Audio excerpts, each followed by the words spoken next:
Menéndez brothers get chance of freedom with resentencing in wake of Ryan Murphy's show.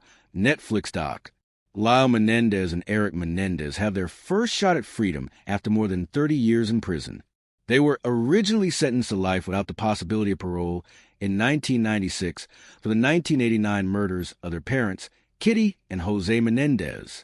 Members of the Menéndez family testified on the brothers' behalf yesterday, appealing to Jesic that Lyle and Erik had taken advantage of educational and community resources at the Richard J. Donovan Correctional Facility near San Diego to better themselves.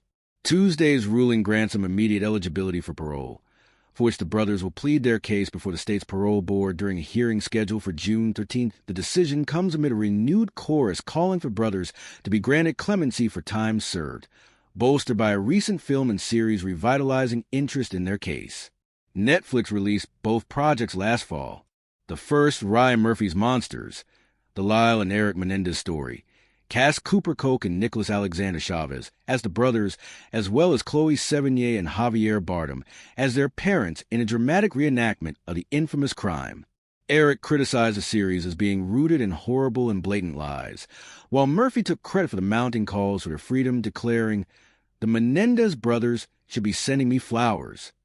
The second, a documentary simply titled The Menéndez Brothers, took a more direct approach to the case, interviewing several family members who testified at their original trials, as well as journalists, jurors, and expert witnesses.